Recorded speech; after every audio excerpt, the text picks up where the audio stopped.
Okay, so we're going to get started. Thank you everyone for joining us this evening. My name is Alyssa Schellmeister. I'm an environmental educator at Teatown Lake Reservation. This is part of our ongoing series, Backyard Wildlife. We will be continuing this into the fall, so keep your eyes out. It's going to be sorry, it's going to take place once a month going forward, and hopefully one day we'll be able to hold these in person at Teatown. We would be excited to have you all back in person. But for now, we have Tim Stanley here as part of Native Biology. He's the founder of Native Biology. He's also the director of Sharp Reservation. So I'm going to hand it over to Tim, and I'm going to learn a lot about bees today. And I look really looking forward to hearing this. If you have any questions, just pop them into the chat feature and we'll address them later on. So Tim, all yours. All right, well, thank you everybody. And thank you all for logging on. And I didn't think I would ever be doing virtual programs like this when I started out talking about bees. But it's very exciting. I just love talking about bees in general. But my name is Tim Stanley. I am the director of Sharp Reservation, which is the Fresh Air Fun summer camps in Fishkill, New York. So I manage 2,030 acres there of land. We do a lot of environmental education programs, a lot like what Teatown does. So I've known a lot of the staff at Teatown over the years. I also am the president of the Stony Kill Foundation, a 1,000-acre farm owned by the state of New York in Wappingers Falls, New York. But bees have always been a personal passion of mine, and this has been a project that I had started with the Master Naturalist program through Cornell Cooperative Extension. And since a kid, I've always loved bees. I was allergic to them, and I got a shot every single week. But of course, sometimes the thing that maybe is most dangerous to you kind of fall in love with. And so I hope today you'll walk away with that. But it's have this little, I have some resources and things. This is called the Bee Book. It's for children.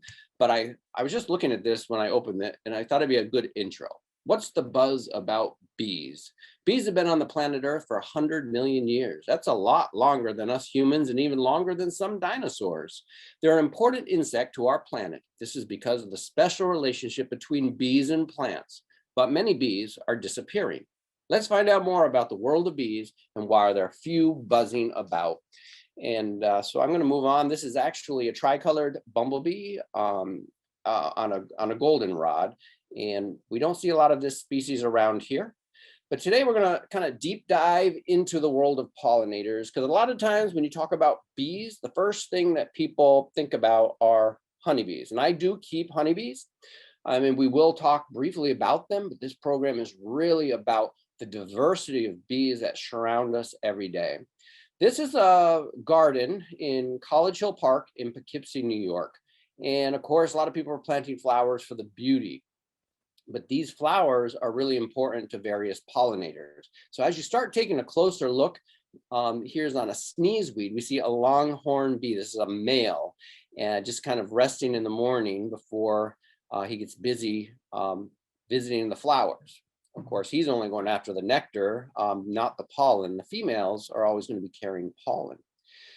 And of course, on the echinacea, other pollinators that we love and adore, of course, are butterflies. And this is a fritillary butterfly on echinacea flower.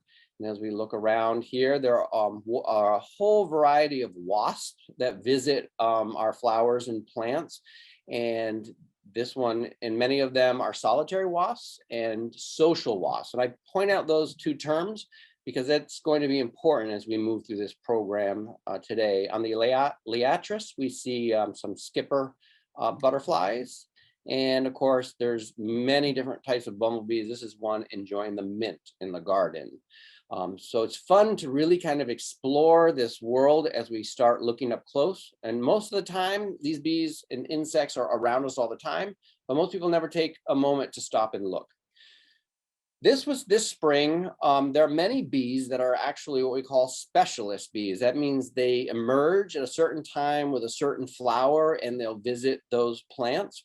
This is what is called a mining bee. This is one of the largest families of bees that live around. They're small, not very distinctive looking. But if you look at this mining bee, in each side of the eyes in the upper right-hand corner, you can see it almost as like little brown eyebrows. Those are fovea hairs on the bees that are distinctive of the mining bee family. Now, this is a spring mining bee, and she visits, spring beauties, spring beauty mining bee. And what's interesting about this bee is I was photographing them, and I happened to watch her land on the ground with that pocket full of heavy pollen. And mining bees, as their name suggests, actually nest under the ground. So a lot like a miner works underground, the mining bee builds her nest underground. And so we're going to learn about the life cycles of these insects and how they often vary from what we traditionally think of what bees might do. And her pollen is all on her hind leg. She goes in to the hole, and I watch her go in, and maybe 5 minutes later she comes out, and this is the picture in the lower left hand corner and the upper right hand corner, as she empties all the pollen off to feed her larva inside of her nest underground. And then there she is, back to work, visiting the spring beauty.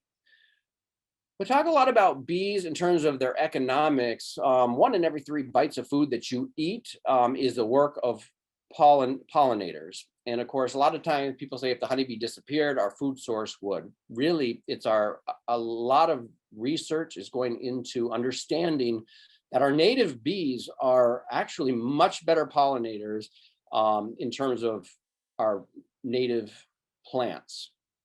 And some of the native plants that we grow in our garden, we'll talk about that a little later today. I'll give you a clue: tomatoes. There's a special relationship between bumblebees and tomatoes. 75% of the world crops depend on pollinators, and it's worth billions of dollars. And these are just the year 2000 numbers, but it's very important to protect our native species and protect that habitat.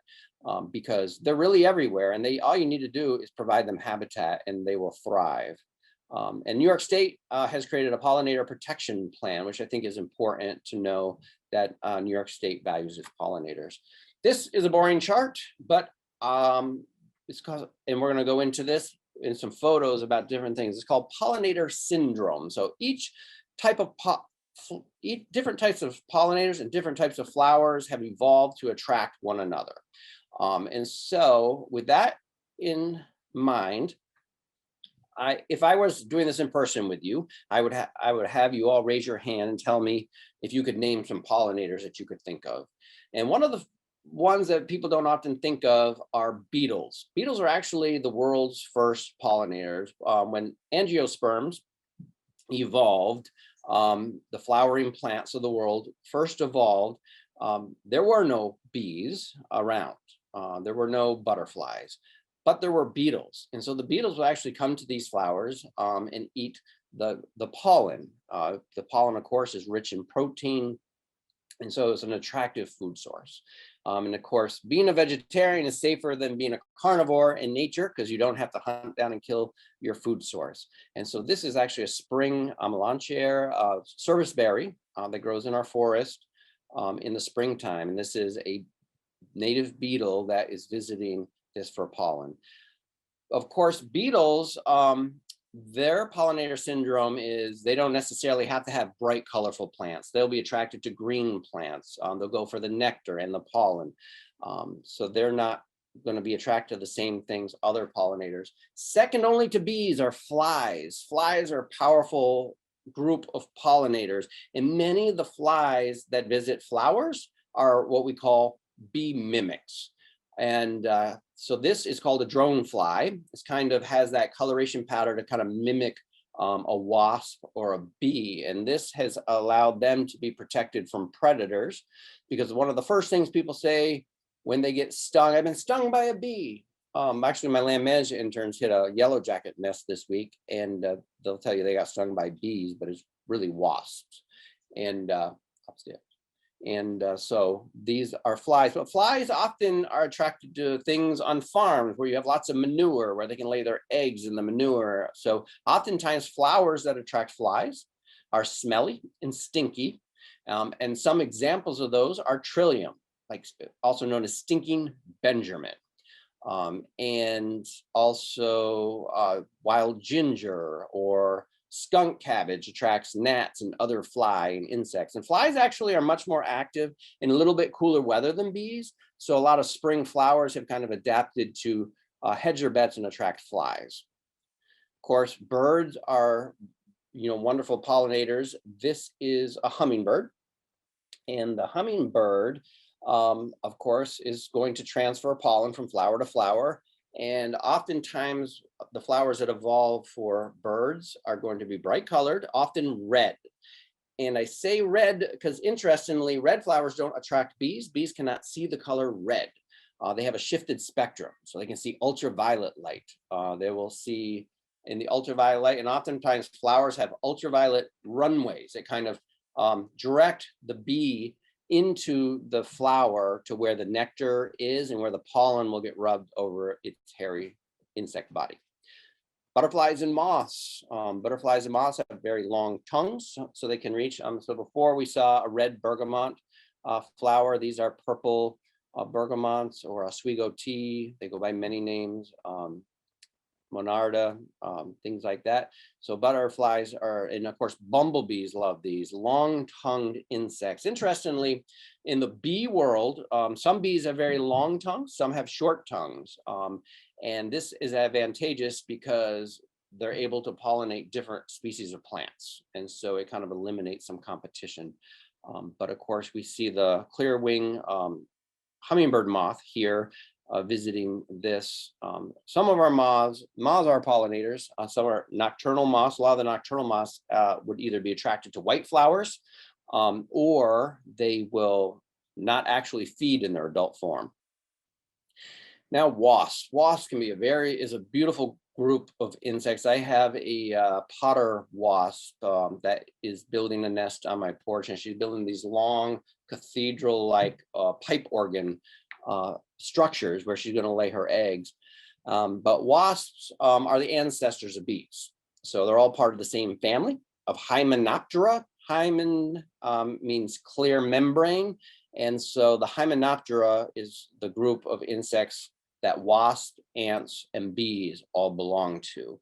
Of course, wasps are different from bees. They're going to visit flowers, but they're visiting flowers for a different reason. They're visiting for the nectar that is in the flowers, not the pollen. They're going to get their protein from insects. So they're actually hunting insects that they'll feed to their larvae. So wasps are the ancestors, but notice the difference in the wasp here. He has no hair on his body. And so comes the evolution of the bee. Bees are fuzzy, and the fuzziness of the hairs is great because it will cover themselves in the yellow pollen, and the bees are collecting this pollen. But of course, they aren't able to gather it all, so that pollen gets transferred from flower to flower to flower, and that is advantageous for sexual reproduction of flowers. These angiosperms that we're talking about, and that will help plants adapt over time to changing climate and changing weather. So the value of these bees is really, really important. All the other pollinators might be like incidental pollinators. Yes, they're going to get pollen on them. It's going to get to a flower, but bees are really designed for pollen. And this is an example of how a bee sees. So on the left, you see the dandelion as you and I see it. On the right, you see the dandelion as the bee sees it. And you see those ultraviolet markers leading to the center of the dandelion as a runway might for have lights for an airplane to land. And there they go in there. And by giving up red, you get ultraviolet. And, so the whole world kind of changes visually. And I talked about this idea that bees are designed for pollination. They're fuzzy, and that is really great because pollen is going to get all over the bee's body.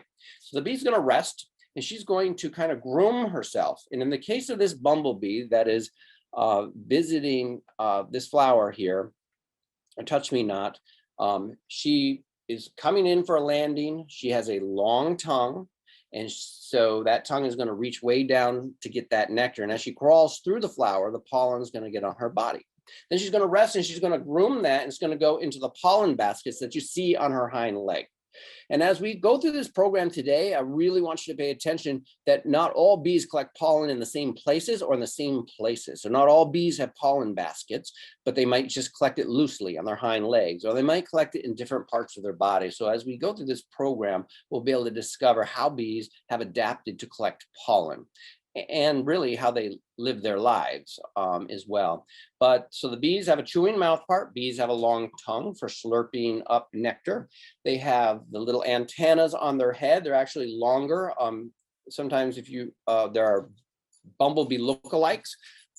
Flies always have short antennas. Bees have longer antennas. And of course, bees have 4 wings. Flies have 2. Flies are diptera, di meaning 2. And so those are some of the differences. Not all bees have stingers, only the females do. Only females can sting. It's an adaptation of the egg laying device, the ovipositor. And so male bees can't sting you. You might get some clues on how to identify some male bees in this program. Of course, the whole world loves to talk about the honeybee. And it is true. The honeybee is important to mankind because they produce a product. They produce honey. None of the other bees that we talk about, of the 4,000 native bees that live in North America, none of them produce honey in quantities that can be collected and put into a bottle. However, there are stingless bees in a group of bees that live in the tropics. They do make honey, but they don't live here in North America. So none of our native bees. There are over 400 species of bees here in New York, and none of them produce honey. And the reason that honeybees produce honey is because they're really a superorganism. And they are storing honey because the hive is going to survive the winter by eating honey.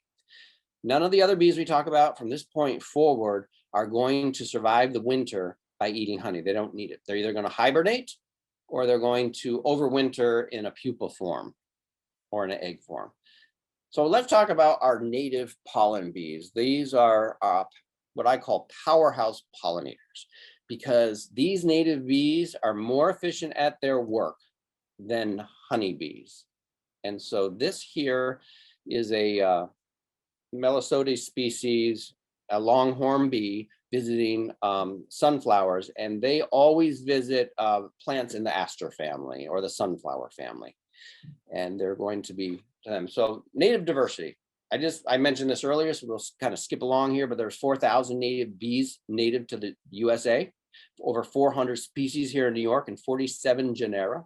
6 of the 7 bee families live in New York, and they're just better pollinators. But remember this, when you have a garden or you are managing your yards, you might be the entire world, the entire range habitat of some very small bees.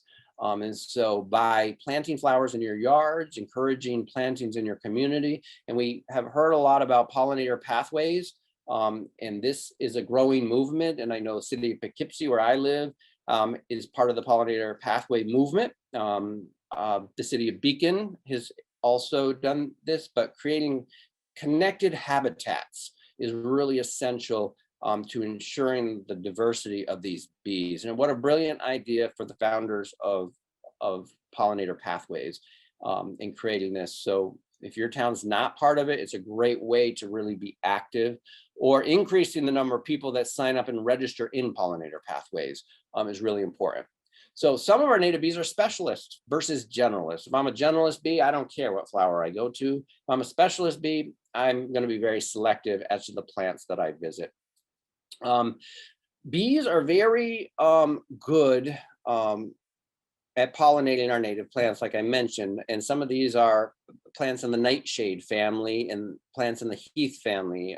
So for example, tomatoes, potatoes, peppers, eggplant. These have all evolved in North America alongside North American pollinators. And so they're able to do buzz pollination. So I'm a bee and I need to shake that pollen out of the flower. I'm going to literally grasp onto the flower and I'm going to vibrate my wing muscles to the sound of C, to the vibration of C, the musical note C. And that is going to force this pollen to rain down upon me. And I'm going to be able to collect it onto my fuzzy body and push it into my my pollination collection devices, whatever they are on my particular insect. So bumblebees are very good at this. So next time you eat a tomato, think a bumblebee. Simply put, native bees are faster.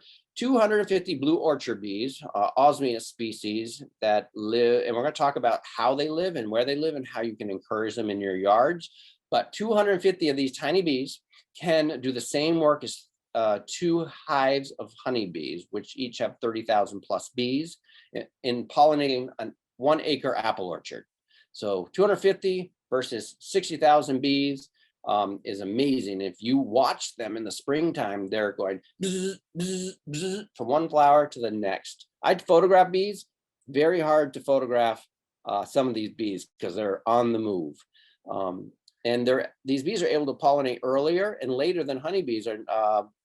Bumblebees are able to thermoregulate their bodies so that they can actually increase their body temperature and start pollinating earlier and later than honeybees. And of course, those bees that are specialists, squash bees, they emerge when squash flowers emerge. And, you know, our longhorn bees emerge when the sunflowers are up, or the asters, or the other flowers in that family. The life cycle of social bees. So there's 2 things I talked about. There's social bees, so think honeybee, and there's solitary bees, think of every other bee, except for bumblebees. Bumblebees are social. So they do make honey, but in very small quantities because they do not live in a hive over the winter time. The only member of the bumblebee group that is going to live is the queen bees. The queen bee is going to get really fat on goldenrod and asters, and she's going to go find a hole in the ground, and she's going to fall asleep for the winter and hibernate. She'll emerge in the spring. So every bumblebee that you see in the springtime, up until the apple blossom, is a queen bumblebee. And she has a job to do. She has to find a new home where she's going to start her colony. She has to build honey pots. She has to collect the nectar. She has to lay the eggs. She has to feed the larva. And so she's busy till that first group of bees comes along, and that's her first group of worker bees. And those worker bees are now going to help take off some of that work from the queen bumblebee. What about the life cycle of our solitary bees? So if we were in person now, what I would be showing you is, and I don't know if you can see my picture in the little stream, but I have a log in my hand and I have drilled holes in it.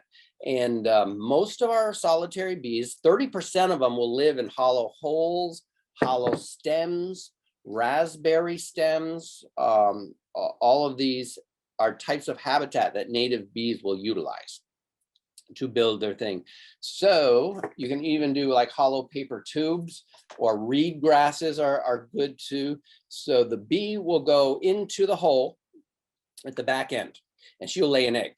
And then in the case of, you know, these orchard bees, also called mason bees. So they're taking mud and using it like masonry. So they'll lay an egg, they'll get some pollen, nectar, make bee bread, place it and provision it with the egg. The egg hatches, it eats the bee bread until it goes through its life cycle, and will remain in a pupa form until it emerges the next spring. So they only have 1 group of insects a year, at least orchard bees do.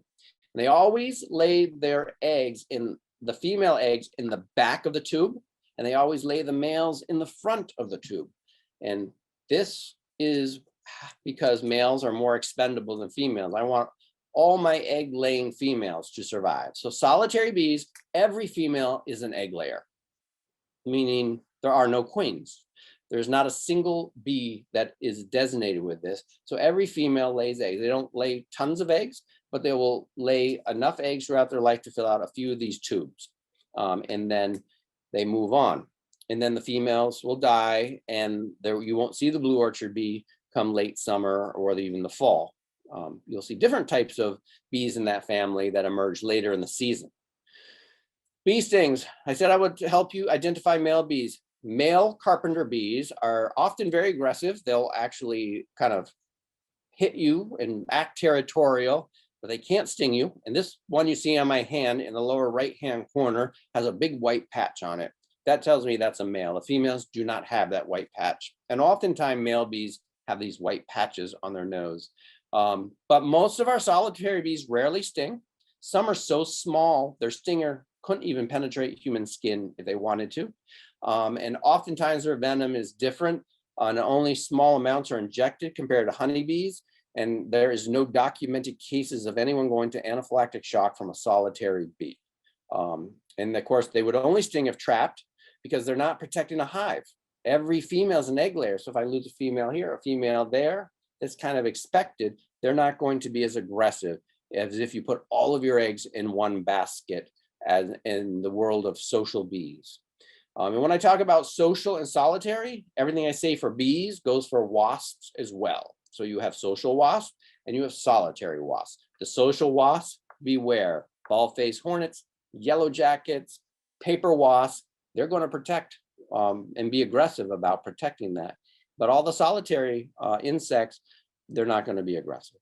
Bumblebees are one of our largest bees, and they belong to a group of bees in the genus Bombus. So there's 50 species in North America, and you see this one is on Dutchman's breeches, which bloom in the spring. So we know that this is before the apple blossom. So this is a queen bumblebee, and she is larger than all of the offspring she'll produce. And so there's a special relationship between the Dutchman breeches and the queen bumblebee. It's almost as if these flowers kind of evolved together, and she reaches up in there and she gets her tongue up there and gets the nectar and gets the pollen on her, and off she goes to the next plant. So our native Dutchman breeches and our native bumblebees have a symbiotic relationship, a mutually beneficial relationship. Common bumblebees in the Hudson Valley, we see in the center here, all yellow bumblebee. This is called a confusing bumblebee, Bombus perplexus, and because its pattern can be variable, but it almost always has pretty long yellow hair all over its body. And on the left-hand side, we have a two-spotted bumblebee. So it has a yellow band and then kind of like two spots or two bumps and the abdomen, Bombus bimaculus. And up in the right-hand corner is a bumblebee that has a brown belt. It's a brown belted bumblebee. And also Bombus impatiens, which is going into the chive flower that you see there. And that is the Bombus impatiens, the common eastern bumblebee, is the most common bumblebee you'll see almost anywhere at any time. It certainly is not in danger of disappearing, but there are bumblebees that are in danger of disappearing. And some of these you can actually find them in the Adirondacks. On the left, and I've on a turtle head flower is the northern amber bumblebee and Bombus borealis. This is very rare in New York. It's a very long tongue. However, I have been successful almost yearly finding this bee up in the Adirondacks. I found Bombus fervidus, a yellow bumblebee in the Catskills. And to the upper right is a red banded bumblebee, which I found actually in Montreal, and the yellow banded bumblebee in the left here on Joe Pyeweed, also in the Adirondacks. So I think in ecosystems that have been less disturbed, these bees seem to be doing better than in more disturbed habitats. But there are bumblebees that I still haven't found. The American bumblebee, for example, is very rare in New York now, and I still haven't found one. But American bumblebee, meaning that was very common at one time. So, and we talked about buzz pollination, and here is Bombus impatiens, the common eastern bumblebee, and you see her mandibles actually kind of grabbing onto the tomato flower as she buzzes really hard to get that pollen to come out. There's something called Bumblebee Watch. It's a citizen science program. So in terms of identifying bees, bumblebees are probably the easiest to start. As we go into the next group of bees, it can get kind of more difficult. This is a mining bee, and this is one of the largest groups of bees that we find. There's over 400 species in North America. Remember that little spring beauty bumblebee that I showed in the beginning? That was a specialist. Many of these bees are specialists, not all. A lot of them are generalist bees, like the one on the garlic mustard you see in the subset photo. But the one that you see here is an aster mining bee that comes out in the fall. And look how they're collecting pollen. I said we would look at that more. She's loosely collecting it on her hind legs. Notice she doesn't have a pollen basket like a bumblebee does or a honeybee. She collects it loosely on her hind legs. So you almost see like this evolutionary stages in different species of bees. This is a cellophane bee that's a specialist of tomatillo flowers and ground cherries. And this was actually a bee that I took up in Kingston, New York, at a YMCA garden that they have up there. And the only place that I've actually found this species of bee, and she's a specialist of this. And again, she's going to collect her pollen on their hind leg. These are cool bees because, well, let me go to the next slide, because they're called polyester bees or cellophane bees because they literally create a plastic bag underground. There's a scientist who's studying this, like, wow, could we make a biodegradable plastic bag based upon inspiration from a bee? And well, they haven't figured it out yet. But the plastic bag is important because I talked about bee bread. So these female bees are making pollen and nectar to feed their larvae. Well, in this case, in the plastic bag, they make a liquid food for their larvae as they'll drink and slurp that up and grow through their life cycles. Cool bees. They also nest underground.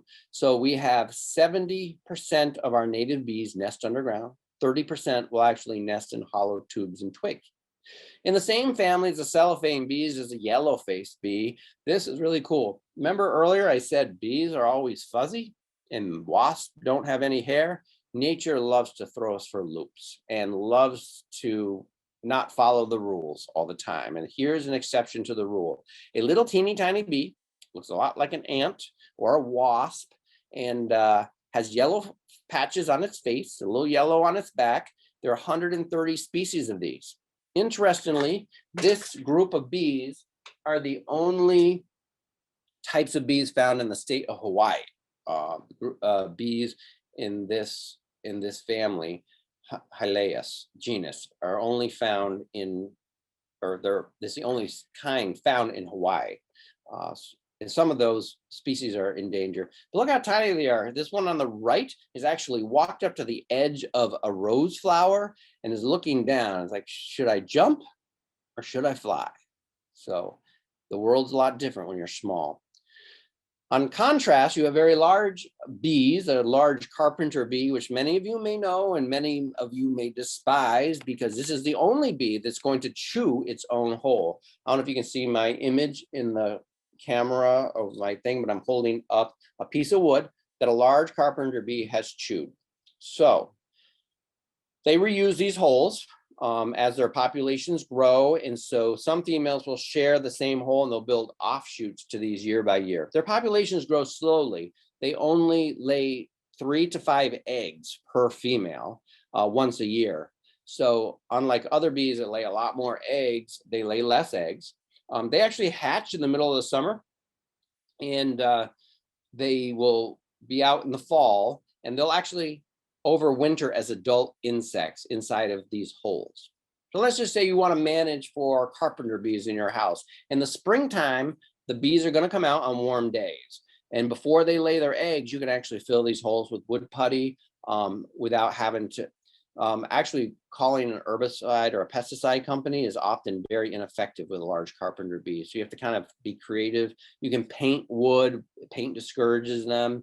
But of course, if it isn't freshly painted and it has sat around for a few years, they're going to still probably chew into the wood. But a very interesting bee in the fact it often, because it has such powerful jaws, it'll cheat the pollination cycle. And in the case of blueberries, will chew in the side of the flower to kind of rob the plant of its nectar instead of going the right way, like the flower wants it to. Xylocopia, there's a few species of these in North America. They look a lot like bumblebees, but they're a solitary bee that chew their own hole. If you have something big, you got to have something small. So here's a small carpenter bee. She has a flight of less than 500 feet. So when I said your backyard could be the whole world to these insects, this is true. And just like the yellow-faced bee, this bee has very little hair on her body. So this is actually a male, because notice the yellow white patch on the face. But they actually ingest the pollen into a crop inside of their bodies. So bees that do that would probably be a little less effective in terms of pollinators, about maybe to the capacity of what a wasp might be as a pollinator. But they have a kind of a metallic body, big eyes, and there are 21 species of these in North America, and they are on wild geranium. And look at the pollen on the end of the wild geranium. It's actually blue. So different flowers have probably created different strategies to create more nutritious, more tasty pollen so they can outcompete other flowers. Maybe they produce more nectar. Some flowers actually don't produce nectar because if I am the first to bloom in the spring, bees actually need this pollen for their larvae. So that's really essential, and even for themselves, for protein. So they're not even going to go through the effort of expending energy to do pollen. Bloodroot is an example of a flower that does not produce nectar. Sweat bees. There are 43 species, probably the jewels of the bee world, metallic green bees that just shine and shimmer in the light. And notice where she collects her pollen on her hind leg loosely. And she has these really cool looking eyes when you look close. And that's been the advantage of taking pictures. And actually just above the big eye, if you look, you see a tiny eye. There are 3 extra eyes on a bee. Bees have 5 eyes. She had these 3 eyes. These eyes are supposed to help with orientation and guidance in terms of the sun and figuring out direction and locating themselves. So those are really important little eyes that they have. These have 5 eyes, 4 wings, 6 legs, 3 body parts. 43 species of these green sweat bees. Sweat bees because supposedly they're attracted to human sweat, the salt in human sweat. Remember, they're pretty much harmless. Their stingers can't penetrate you. Here's a metallic green bee, sweat bee, another type of sweat bee that we see. An Ogochlora genus in the family Halictidae. And these have a very small range, 500 yards, 122 species. And you're going to find these. This is actually on a pear tree here, this one, pollinating. And so really kind of fascinating bees. So if you have bright green bees, you might have dark bees too. So there are dark sweat bees. And there are 10 species of these in North America, 500 yards to 1 mile. This is a very common bee you're going to see a lot of. But also notice the stripes. Could be confused with other families of bees as well.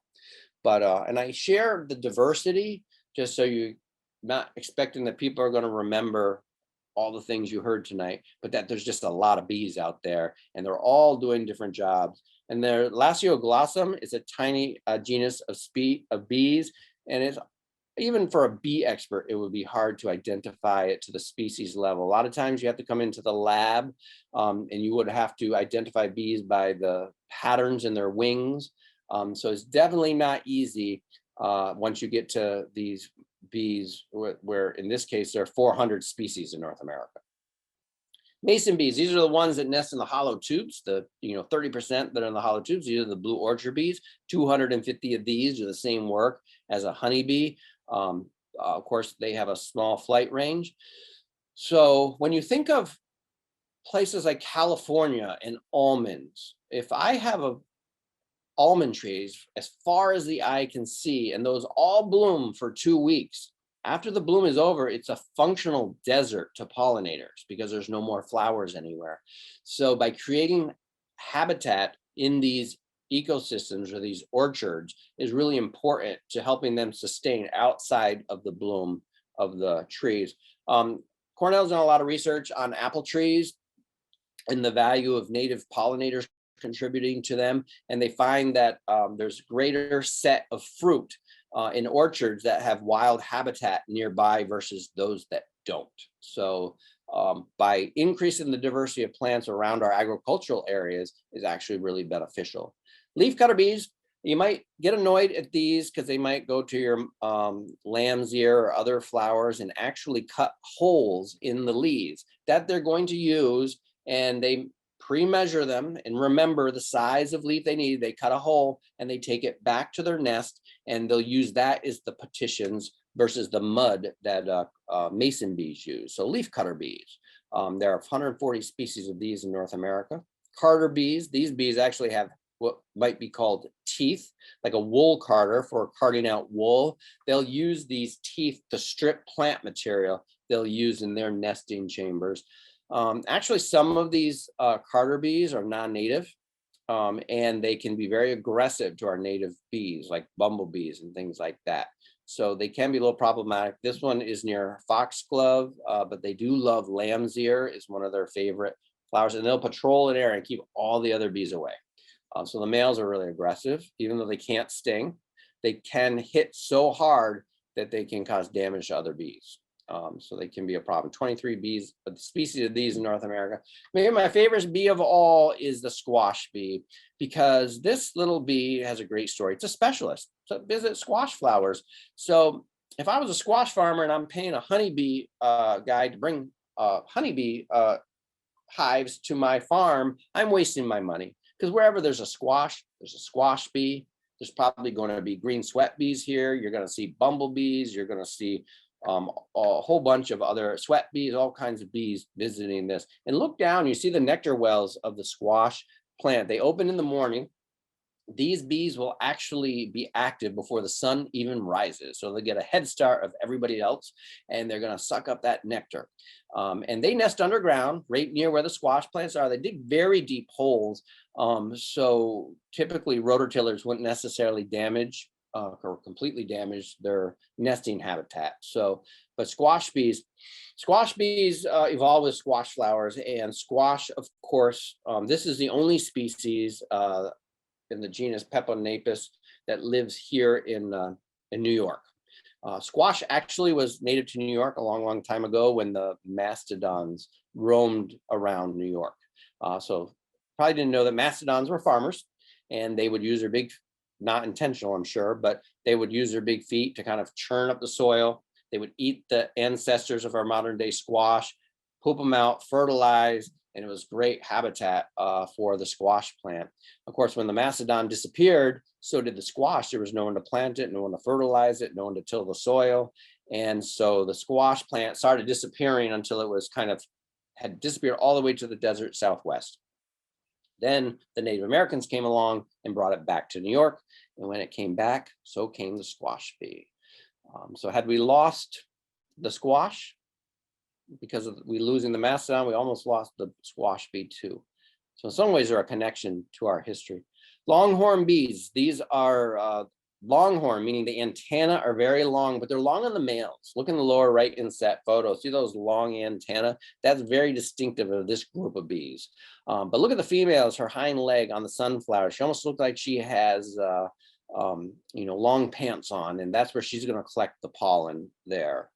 Oh, and I forgot to mention on the osmia bees, the orchard bees and the leafcutter bees, they all collect it on their bellies, on their abdomens. That's where they collect their pollen. 120 species of bees in this area.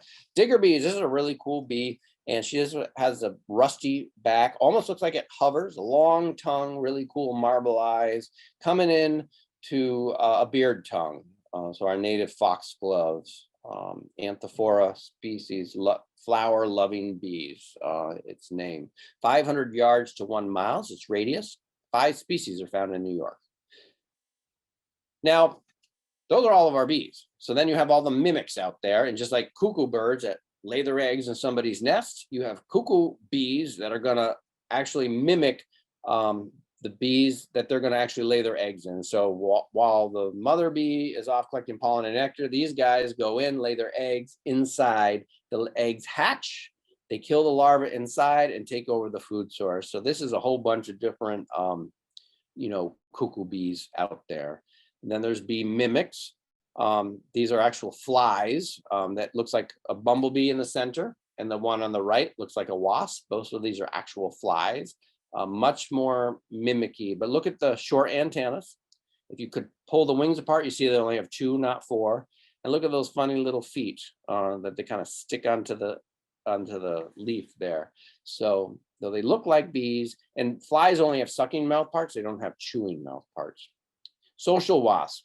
These are the ones you need to be aware of. So you have your paper wasps, you have your ball-faced hornets that create those big basketball-sized nests, and they guard them fiercely. The good news, if you can avoid them, and you actually see this wasp, she actually has a grasshopper she caught in her mouth, which she'll feed her larvae, and that's the protein that she'll feed them. But of course, you have all these solitary wasps. There's a wolf, I think it's a wolf wasp in the center, and golden digger wasp on the left, And the one on the right escapes me right now. I think it's a type of potter wasp, but they all are going to be non-aggressive wasps, and really cool. But what are the threats to our native bees? There's a lot of things out there that can be harmful. We've heard a lot about pesticides and herbicides. The idea of pollinator, if I'm I'm an apple farmer and I have apples as far as the eye can see, and I let no other flowers grow, I'm not encouraging my crop to reach its maximum potential. So a lot of people will bring in honeybees, because honeybees can be thrown on the back of a tractor trailer, transported around the country, and dropped off. But it's not healthy for the honeybees by any means, probably to be moved around the country, to be in Georgia for peaches, to be up in Maine for other things. Overgrazing, of course, could be. So at Stony Kill Farm, we practice rotational grazing, allowing a lot of flowering plants to actually make it to the flowering stages. Invasive species are a huge problem. They're a big problem, invasive species. And I'm just trying to go to the chat to see. With the cuckoo bees, do the larvae of the bees ever hatch before the cuckoo bee larva? And if so, what happens with the cuckoo bee larva? Well, that's the thing, as a cuckoo bee, and I just figured I had to look at the chat, and I don't know if you can see the chat while I'm on here, if it's in my screen share. But the cuckoo bee larva actually can move around. So they can move around and hunt down the larvae that live in the nest. And so that most bee larvae don't have that capacity to crawl around, so they're already at a disadvantage. So how deep do you drill the holes in the wood for females to lay eggs? Depends on the size of the bee. So 6-7 inches for orchard bees, which are the larger bees, but if you have smaller bees, it can be less. So by creating a diversity of holes, you could attract a diversity of insects. So, and invasive species are a huge problem to bees. Oh, and then I went and I hit that chat. Now my screen, oh, there we go.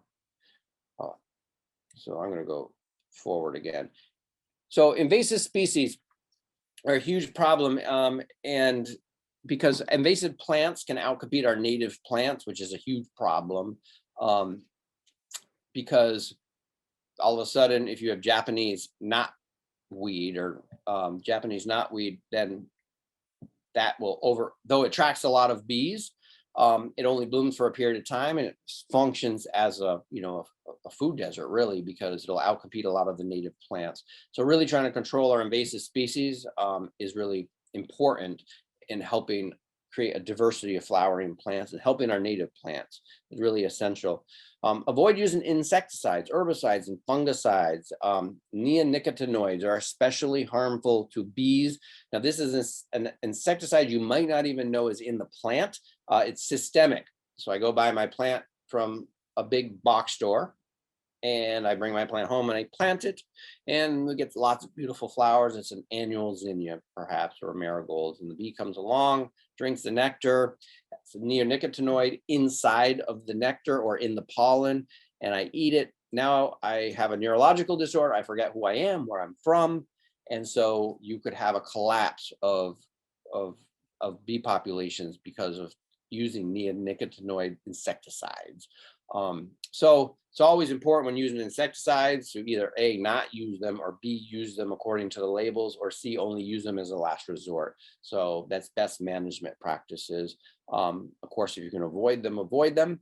Buy plants from reliable sources. There's a lot of local nurseries, and I know down your way, probably, I don't know, maybe even T-Town has plant sales, but I know at the Westchester Community College, the Native Plant Center every year has there's a lot of nurseries, which I've started listing on my website, nativebiology.com. But really thinking about where you're getting your plants from before you plant them, and pressuring people who might not. Adams Farraker Farm here did away with certain insecticides and neonicotinoids because of their customers' wants. Though it costs more money to produce the plants, people are willing to pay for that because they do want, to help the environment, and it's important to them. So voicing your concerns, of course, is always helpful. Plant a diversity of native plants from early blooms to fall. We've talked about a lot of different bees. Some will emerge first thing in the spring. Some will emerge in the fall, some in the mid-summer time. So we have all of these different life cycles going on. And also I have long-tongued bees and short-tongued bees, plus I have my butterflies and I have my hummingbirds I want. And so the more diversity of plants you have, the better. You really want, large chunks of bees. Even if I'm a generalist bee and I love clover or whatever plant I am, or I love echinacea, coneflower. I'm going to visit just coneflower today, even though I could visit any flower. So that's really important that bees do this because it ensures cross-pollination occurs. So provide nesting boxes for the 30%, or leaving dead snags up in the forest is also helpful, or undisturbed areas. So this year, I was out in my garden and I wanted some cinder blocks. I went and I put up these bumblebee boxes all over the place, and a bumblebee never nests in them. But I had a cinder block and I moved it, and all of a sudden all these bumblebees came out. They built a nest in one of the holes of the cinder block. And it was probably an old mouse nest first. The mouse probably lived in there, made a ball of plant material, and the queen bumblebee found a perfect home. And so it was the first time I ever found a bumblebee nest above ground. Undisturbed areas for the 70% nest under the ground. So you may see mining bees active in the springtime. You're not going to see them the rest of the year, just for that 2 or 3 week window that they're actually nesting. They're harmless. They're not going to sting you. I'm in the center of them with my camera taking pictures. And I've never gotten stung. So definitely leave those undisturbed areas. Don't spray them, things like that. Spread the word about the importance of pollinators, some of the things that you've heard today. Pesticide application, you see these all over the place. Using herbicides on your lawn isn't necessarily directly bad to bees. When you try to get rid of your dandelions, it's not necessarily bad, but now you've eliminated a food source. Though dandelions are not native, they've been naturalized, and they're a great food source for bees. Creeping Charlie, the blue flowers you see behind there that are in the mint family, clovers, hawkweed, all these types of things that grow on people's lawns could be habitat for bees. So first of all, you can save money by not killing all these plants and just mow them down and have more things. And if you do, and another way, if you don't like dandelions and other things, is just get your perennial grasses, overseed your lawn, and they'll outcompete some of these other plants anyways by creating denser root mats. So there's a lot of ways not to use pesticides. So I think that's really important. Plus you can eat dandelions. They're delicious, they're nutritious, and medicinal. So you can't go wrong with a dandelion. I make wine out of them, which is really good. Plant native plants. Also, when you're planting these native plants, make sure you have a constant supply of blooms, early spring to early fall. Remember, if you want bees, blue, violet, white, yellow. Avoid red, but certainly plant red for the other pollinators, the butterflies and the hummingbirds. Plant early springing flowers, the things that attract flies too, the fly pollinators. Plant flowers different shapes and sizes. Some that smell sweet, some that smell stinky, some that have no smell at all. Plant flowers in clumps, and avoid hybridized flowers. So when you think of a rose, you think of Valentine's Day and the beautiful roses that we give our loved ones, and they're beautiful.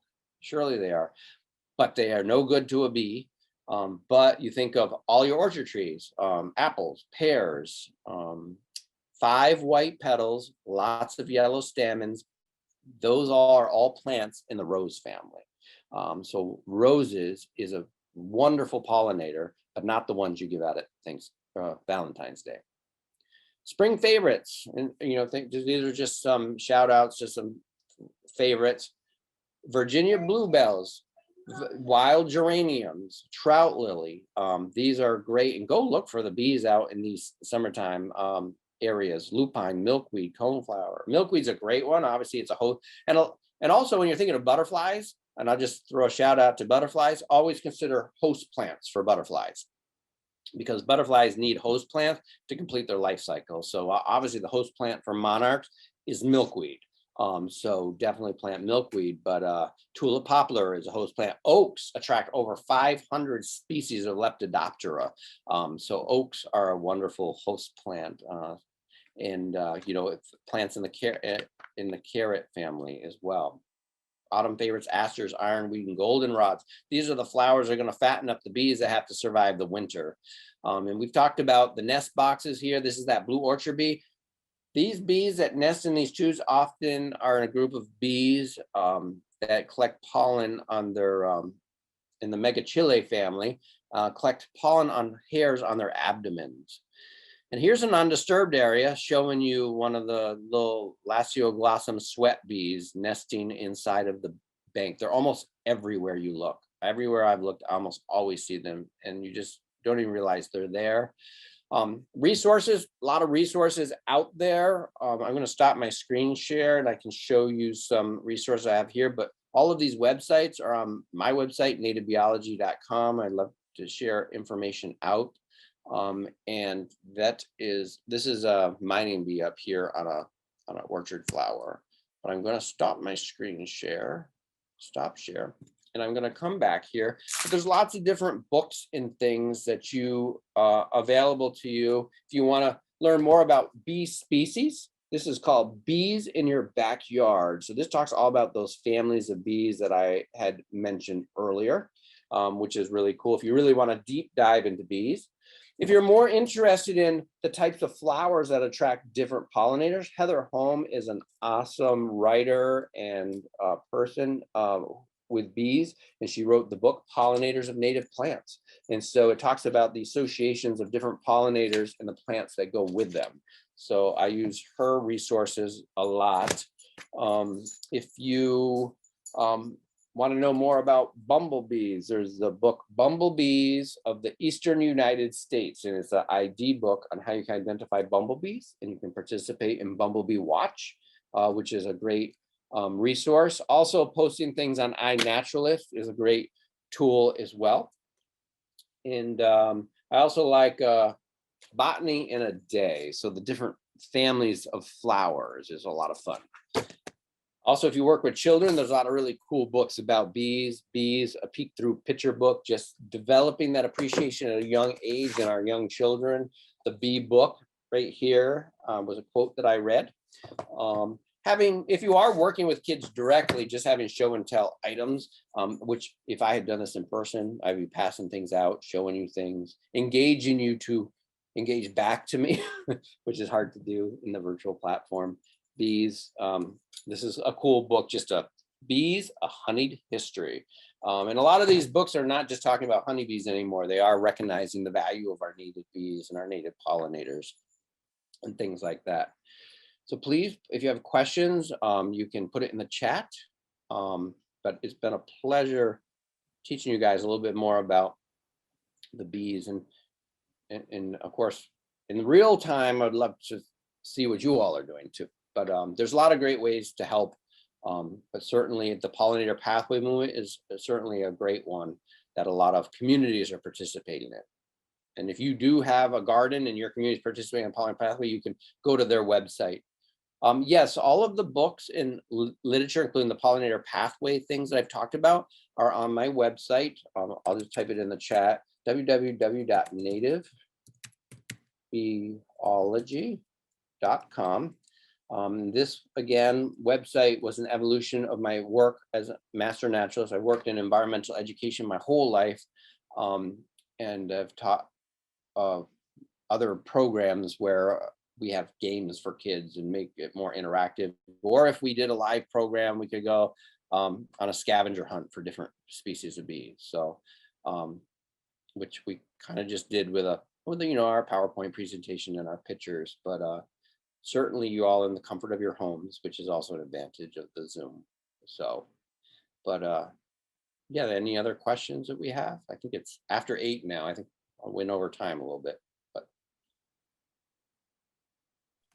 And I'll just show you, while we don't have thing going on, this is my log, and I just put this in a crotch of a tree using, another way to help bees, the small carpenter bee I talked about. If you have raspberries and brambles in your yard, if you just cut them or prune them back in the fall, they'll have hollow stems that the bees will actually go into.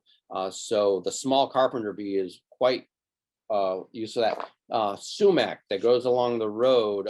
Staghorn sumac is a great plant, hollow stem. Any hollow stem, elderberry.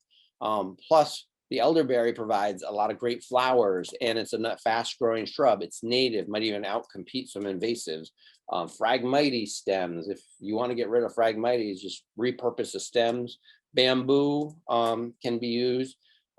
This was just a stick that the bumblebee was in. So lots of different things. And of course, this was my bumblebee box.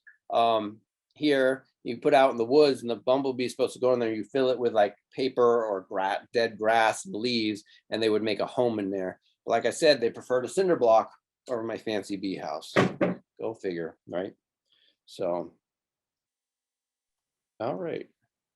Tim, that was so great. I really appreciate all the different species of bees, and I knew about the different wasps more so, but the bees, it's really fascinating. Thank you for Oh, sharing. I'm sorry. When I put it into the thing, I put it to Elaine, and I didn't do it to the whole group. So thank you, Alyssa, for putting it in the website. No worries, no worries. Does anyone else have any questions? All right. Well, if the light just fell above me. Wow. Uh-oh. Okay. Wow. Careful. So if no one else has any questions, thank you so much, Tim, for your presentation tonight. And we hope to see everyone else next month. Again, I'm not sure what our topic will be, but keep an eye out for our emails for more backyard wildlife coming your way. And I hope everyone has a great evening. Oh, we do have one last question. Do all bees have similar genetics? Yes, they're all in the Hymenoptera, so they kind of all evolve at a similar point in time. And then when you think of there's a lot of studies out there in terms of the evolution of bees, but think of mining bees as early on the evolutionary scale, and honeybees most recent on the evolutionary scale, and everybody else somewhere in between. So that evolution is driven by the flowers, and then the flowers is driven by the pollinators. So it's constantly evolving. All right. Says, in terms of genetic related structures? You mean like pollen collecting devices? Because we see the evolution of the pollen collecting devices due to the pollen basket on bumblebees. But yeah, they all would have a common ancestor. Sorry. I'll try to verbalize this. Okay. It's more that the genetics in terms of percent relatedness between honey bees, is that the same across other bees? Because like for example, if I had a sibling, I'm 50% related to them. That is not the same necessarily level of relatedness between bees in a hive. Right. So I don't know much about genetics in terms of that, in terms of our native bees, but I do know that when the genetic pool diminishes in bumblebees, that also contributes to their further decline. So the more genetic diversity there is within bumblebees, the more secure their populations. So the smaller bumblebees actually don't track north with climate change, so their populations get squeezed, and as there's less and less bumblebees, it basically snowballs. So having more genetic diversity in bumblebees is important, and I'm not sure how that relates to other bees species. Thank you. You're welcome. Well, thank you, everybody. You can also email me through my website at nativebiology@gmail.com, and when I can, and I'll answer as quickly as I can to anyone who has any questions. Thank you, everybody. All right, well, thank you so much, Tim. Enjoy the rest of your summer. All right. You all too. All right. Take care, everyone. All right, Have bye. a great Thank night. you for joining us tonight. Have a good one. Bye-bye.